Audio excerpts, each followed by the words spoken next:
and welcome to the Frontlines in the battle against the deep state, the cabal, the Illuminadonkeys, and all those that wish to enslave all of humanity for their own selfish reasons.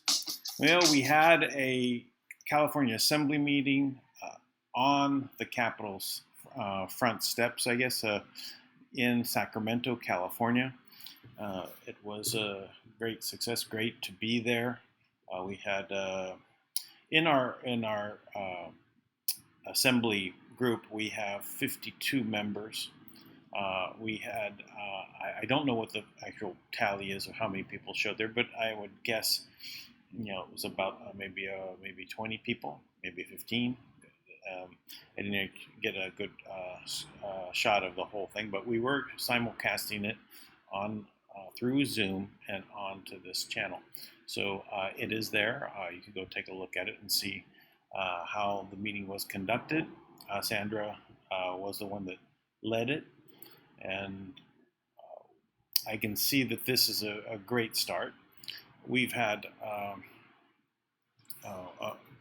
probably, I think it was by the end of the broadcast, about 150 people that viewed it from the channel. So this is the type of move we have to make. Right? We have to get out there in front of everyone and let them know what's going on. We have to have our voices heard, right? But also we have to take action, and that action is assembling not to protest, but to hold our meetings as to what we want to do as a governing body.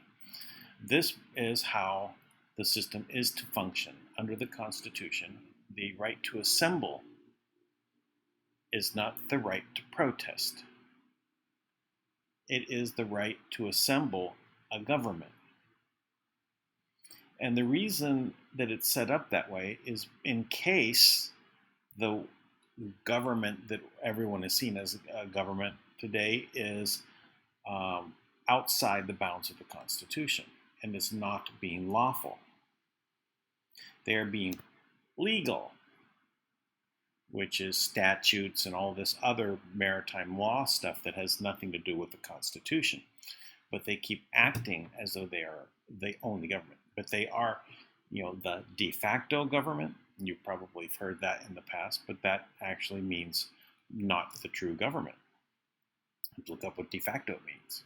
So the de jure government, the actual government of the Constitution, comes from the people standing up. So we've got to do that. We've got to make moves. Now, I'd say that we have the Life Force app that you should join, and then join one of the assemblies, the one that's in your state or what you are drawn to do. I lived most of my life in California, so that's the one I joined.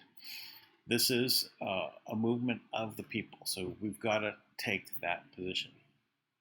I also would like to say that in my life, since I was 16 and understood that there was a difference between what the birth certificate entity was created and what you are as a human, as a man or woman, that entity was I always called it a company, a corporation. It was a trust. In the beginning, I was not quite clear, but what it was. I knew it wasn't me, right? It's an all capitalized entity, considered lost at sea. All this information has been made clear as to what it actually is. So now we know, and this is something that we have to have a grip on. We have to basically put it in perspective as to how we want it to act with us. Also as our society, how we want to act with that. I would say, this is an entity that is a corporation, that is a subcorporation of a subcorporation. It's under the United Nations system. We can see that we are heading out of the United Nations system. We're heading out of the Federal Reserve central banking system. We are moving out of that system. As this is happening, as Donald Trump is leading the way for 193 countries against the invisible enemy, we have to be ready. We have to be doing the work now. The election is not going to make things be very simple after that. That's when everything's going to get more complicated, because these people cannot go down without a fight, because it is their lives that they're fighting for. Truly, they will end up deceased, not in the matter of an all caps entity on their driver's license or their birth certificate.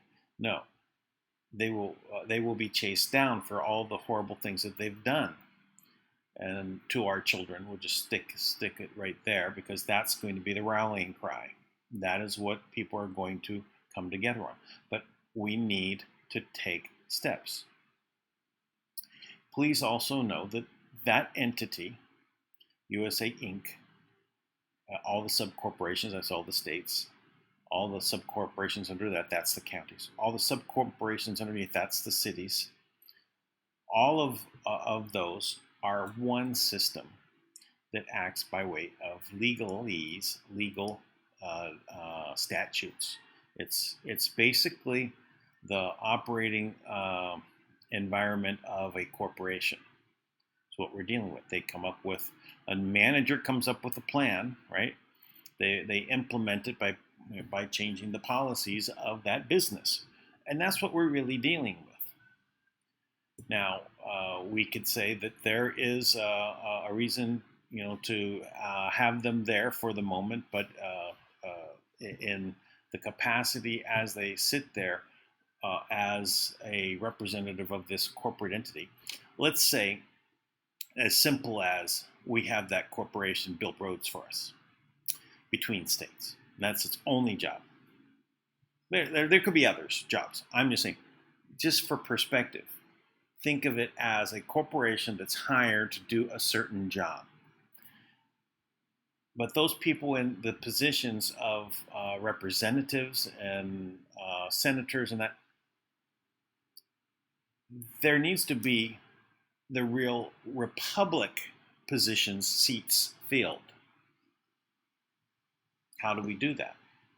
Is it a transition where the corporation that's building the roads just kind of just gets dissolved at some point, and the people that are in the positions who what we thought were representatives of the republic somehow become seated? Is it, that we have two riding side by side? Where, that can also be confusing, but it really just depends how fast we organize and put ourselves into position to be the seated representatives, be the seated senators.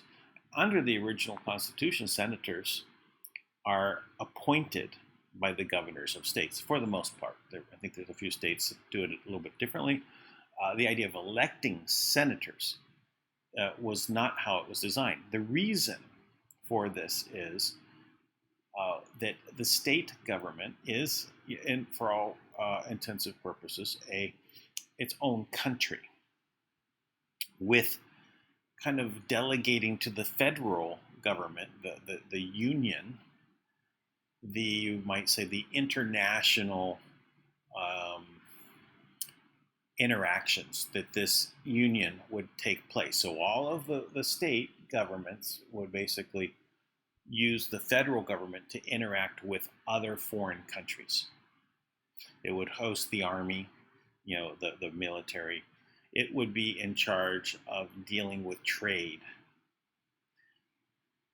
So as their own little countries, the country of the state needed a representative in the government. That was the senators, the two senators.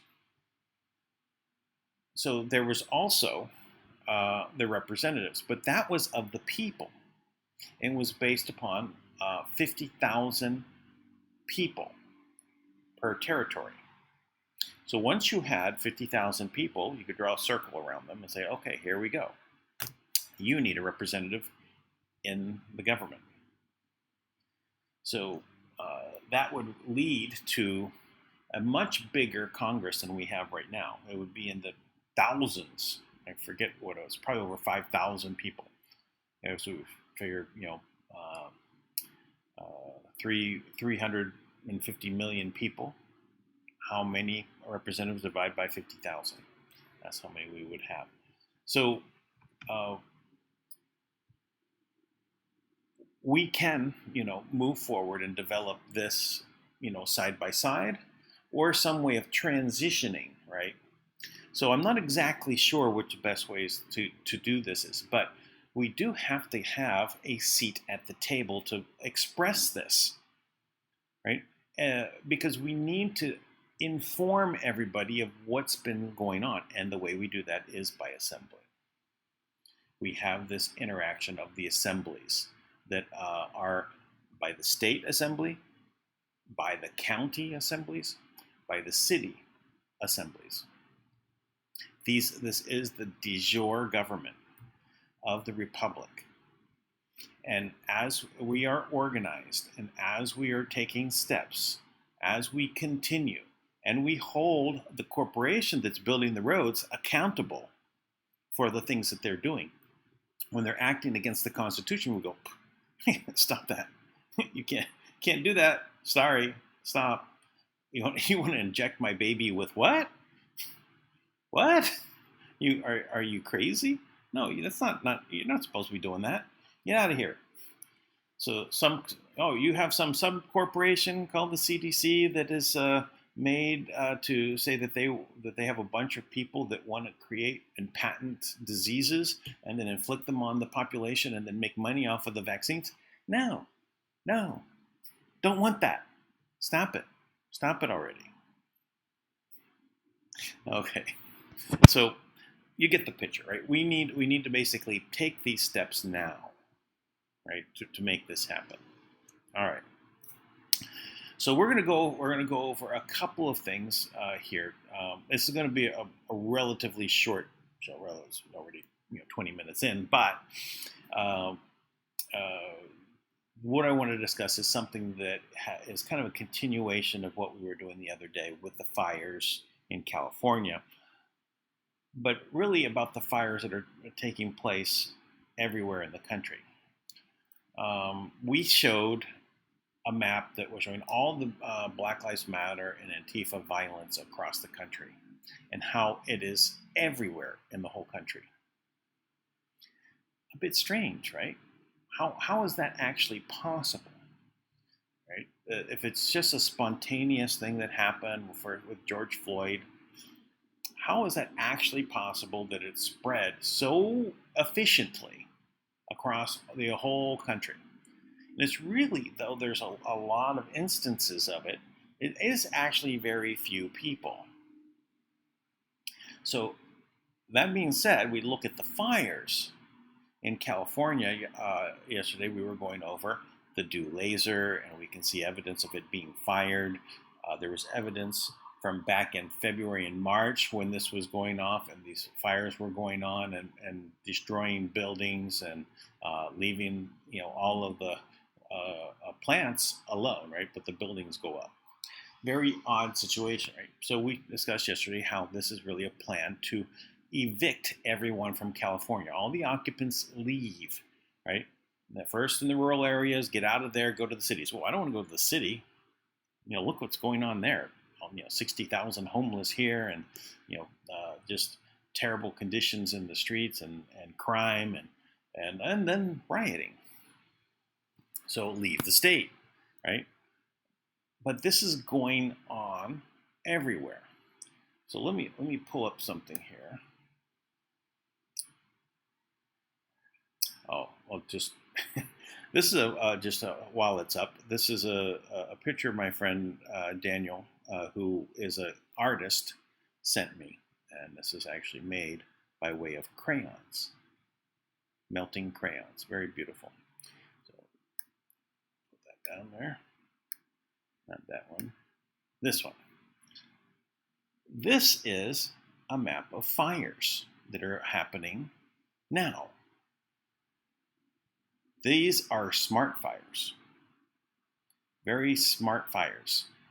They are patriotic fires because they know when they're in America or in Canada or Mexico, and that there's really no fires there's a few and a couple down there in Mexico, but for the most part everything is in America. Why doesn't it cross the border into Canada? Such drastic amounts, it just knows where the border is. And it's actually, if you look, it goes all the way across the country. So there's fires everywhere. How is that possible? How can it actually be everywhere? Just like the Black Lives Matter violence happening and Antifa violence happening everywhere. It is coordinated. So let's move over to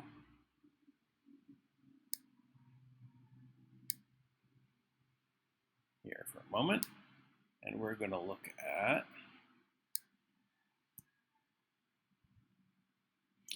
this. It's a video on Twitter thread, so let's play this.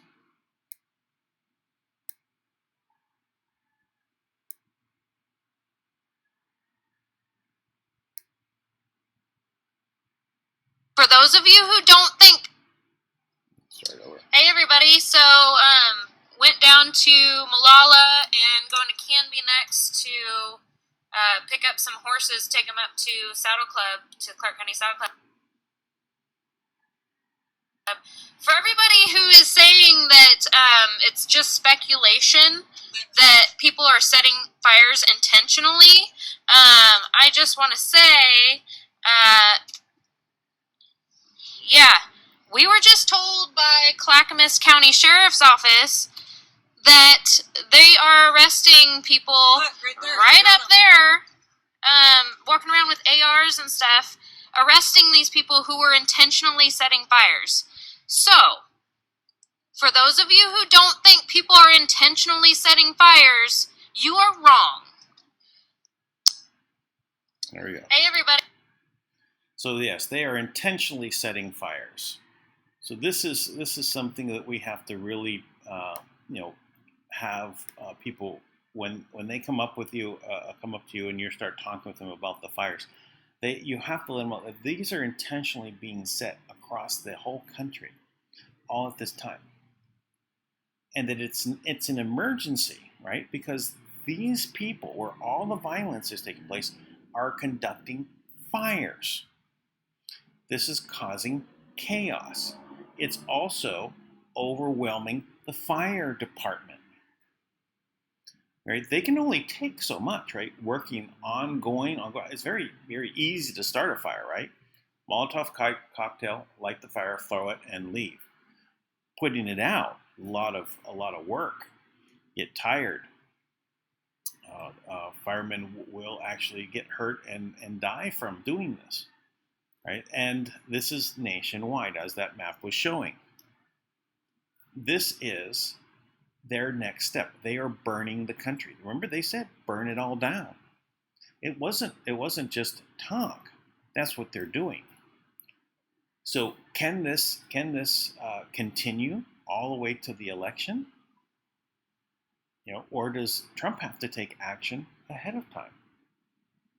May it also be part of their plan to force Trump to take action ahead of time, so that they can claim, oh look, he is a dictator, right? He's stopping the peaceful protest. Now, I think at this point, enough people are awake to let people know, but this is the battle that we're in. This is an insurrection by fire. We are seeing it happen right now. It's not a joke. We have to wake up everybody and let them know that these fires are hundreds of fires in every state, in every county. They're doing it across the entire country. These people that are doing the violence are creating fires, and this is to burn down the country. Now, are they going to literally burn down every single building? Well, guess what? I think that they would just go forward and keep doing that. How is it? How far are they away from actually starting to burn the big buildings? Right? How far away are they from doing that? They're escalating, right? They're now, shooting people, right? Making them a target, going out and trying to provoke a response. This is another way of provoking a response. They want the response. They want to escalate. This is their plan. There is no choice. We're in this. This is the war. It's all around us. We have to take action. Joining an assembly is one of those steps that we can do to take action. Right? We can discuss the issues of how we can fix the problems in the assemblies. Yes, we're limited in our response, right? But we have to be aware of what it is. And at least when we get together, we are united across every color, race, creed, height, weight, sexual orientation. This is all for us to gather together to help one another. We have to take these steps. We can't just let it unfold in a way without being prepared. That being said, we are in a position to know that there is, because of the number 17 individual that is out there and created all these posts, that there is a plan and they are working from it. And that this is something that has been addressed along the way. But part of this, regrettably, is that they can't just go and arrest everyone and put the troops in the streets, because it becomes because this is a war. That move would mean the loss of the country. Using the military to take over would mean the loss of the country. So they can't do it. So what they have to do is, since this is a republic where we elect our representatives, they need us to do that. And that comes from joining the assembly. So please go ahead and download the LifeForce app. Please join an assembly. Please take action. Please create YouTube videos. Start other channels, BitChute and others. Maybe I'm thinking just dropping them into Telegram and you using that because it's not being censored. So there's some ways to keep down the size, but it can become quite large. I'm finding that I have to limit the amount of bandwidth my storage space my Telegram is taking up. So because the videos are now being hosted there. So all right, a bit of housekeeping. I would also like to thank those that have helped by donations in the past. This program exists because you are helping me exist and survive in this lockdown environment by your donations. I did receive yesterday a donation of $25, but there is a week out from having those all the heavier bills coming due. Please do what you can. Small contributions are wonderful. Large contributions are also wonderful. So whatever you can do, I would appreciate that. The other housekeeping is that there is going to be a Q&A with Kim and Tank, I think about 12 hours from now. So that is something to be aware of. There is a way that you can ask questions. There's an email address, bigideas@lifeforce.global. You can send your questions there. Please participate in that. After that, there is going to be another meeting. So that's the Q&A. So it's different than the meeting that's going to be happening a day later. So that's coming up. Also, state assembly meetings are every Thursday. So be sure to join This is the California one. There's many others, so please participate in yours. Find out what that is. Also, if there are other state assemblies that want me to help them with doing a simulcast, broadcast, or something like that, just let me know. Contact me, and we'll do another event like that. Anything I can do to help you guys, please let me know. I will do my best to do it. All right, what else? So there was a couple of other things I just wanted to bring up. So that was that image. I thought it was very important to show. Let me show this one. I thought this was pretty interesting. I'm going to zoom this one a bit. Right? Oh, let's run. How to grab that? There we go. This is a meme. It says, all we have to do is stand up. And the reason they're saying that is, if you look at this, you have all these people standing around the Monopoly board, which I've always said they've won the game of Monopoly, right? Time for a new game. So you've got all these people sitting around here. You can say the banksters or whatever, but the board is laying on top of the people.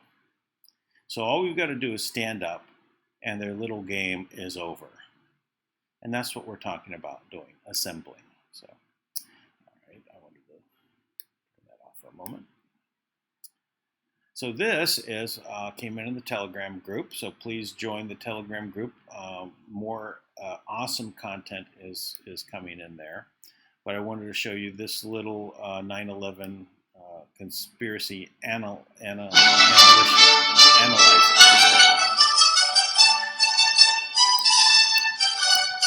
And it's pretty effective. It's pretty short. It's about 5 minutes.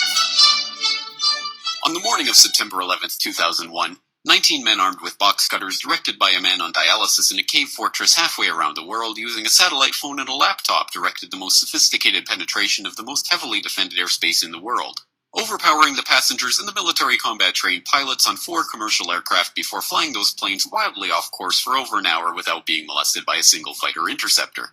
These 19 hijackers, devout religious fundamentalists who like to drink alcohol, snort cocaine, and live with pink-haired strippers, managed to knock down 3 buildings with 2 planes in New York. While in Washington, a pilot who couldn't handle a single-engine Cessna was able to fly a 757 in an 8,000-foot descending 270-degree corkscrew turn to come exactly level with the ground, hitting the Pentagon in the budget analyst office where DoD staffers were working on the mystery of the $2.3 trillion that Defense Secretary Donald Rumsfeld had announced missing from the Pentagon's coffers in a press conference the day before, on September 10th, 2001. Luckily, the news anchors knew who did it within minutes. Osama bin Laden. The pundits knew within hours. Osama bin Laden. The administration knew within the day. Terrorists who committed these acts and those who harbored them. And the evidence literally fell into the FBI's lap. That a hijacker's passport was found blocks from the World Trade Center crash site. You can believe that. But for some reason, a bunch of crazy conspiracy theorists demanded an investigation into the greatest attack on American soil in history. That investigation was delayed, underfunded, set up to fail, a conflict of interest, and a cover-up from start to finish. It was based on testimony extracted through torture, the records of which were destroyed. It failed to mention the existence of WTC-7, Able Danger, P-TECH, Sibel Edmonds, OBL and the CIA, and the drills of hijacked aircraft being flown into buildings that were being simulated at the precise same time that those events were actually happening. It was lied to by the Pentagon, the CIA, the Bush administration, and as for Bush and Cheney, well, no one knows what they told it because they testified in secret, off the record, not under oath, and behind closed doors. It didn't bother to look at who funded the attacks because that question is ultimately of little practical significance. Still, the 9/11 Commission did brilliantly, answering all of the questions the public had, except most of the victims' family members' questions, and pinned blame on all the people responsible, although no one so much as lost their job, determining the attacks were failure of imagination. Because nobody in our government, at least, and I don't think the prior government could envision flying airplanes into buildings. Except the Pentagon, FEMA, NORAD, and the NRO. The DIA destroyed 2.5 terabytes of data on Able Danger, but that's okay because it probably wasn't important. The SEC destroyed their records on the investigation into the insider trading before the attacks, but that's okay because destroying the records of the largest investigation in SEC history is just part of routine record keeping. NIST has classified the data that they used for their model of WTC-7's collapse, but that's okay because knowing how they made their model of the collapse would jeopardize public safety. The FBI has argued that all material related to their investigation of 9/11 should be kept secret from the public, but that's okay because the FBI probably has nothing to hide. This man never existed, nor is anything he had to say worthy of your attention, and if you say otherwise, you are a paranoid conspiracy theorist and deserve to be shunned by all of humanity. Likewise him, and her, and her, and her, and him. Osama bin Laden lived in a cave fortress in the hills of Afghanistan, but somehow got away. Then he was hiding out in Tora Bora, but somehow got away. Then he lived in Abbottabad for years, taunting the most comprehensive intelligence dragnet employing the most sophisticated technology in the history of the world for a decade, releasing video after video with complete impunity and getting younger and younger as he did so, before finally being found in a daring SEAL team raid which wasn't recorded on video, in which he didn't resist or use his wife as a human shield, and in which these crack special forces operatives panicked and killed this unarmed man, supposedly the best source of intelligence about those dastardly terrorists on the entire planet. Then they dumped his body in the ocean before telling anyone about it. Then a couple dozen of that team's members died in a helicopter crash in Afghanistan. This is the story of 9/11, brought to you by the media which told you the hard truths about his head could be seen to move violently forward. And they took the babies out of incubators. And mobile production facilities. And the rescue of Jessica Lynch. If you have any questions about this story, you are a batshit, paranoid, tinfoil, dog-abusing baby hater and will be reviled by everyone. If you love your country and or freedom, happiness, rainbows, rock and roll, puppy dogs, apple pie, and your grandma, you will never ever express doubts about any part of this story to anyone. Ever. This has been a public service announcement by the Friends of the FBI, CIA, NSA, DIA, SEC, MSM, White House, NIST, and the 9/11 Commission.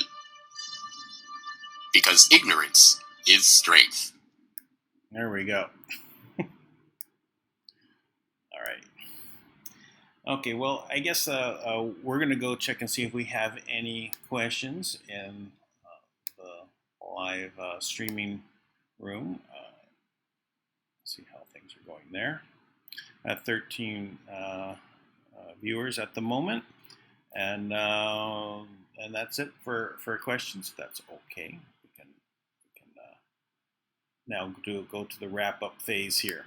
As I said, I do want to keep this one short because this was the second one in a day. You know, the California Assembly meeting, that is. So again, I'd like to thank all of those that have been participating. Some kind words were coming from people that said that they've been following me for a few years. I do appreciate all of you. There is a lot of work to do, and we do all have to do as much as we can at this time.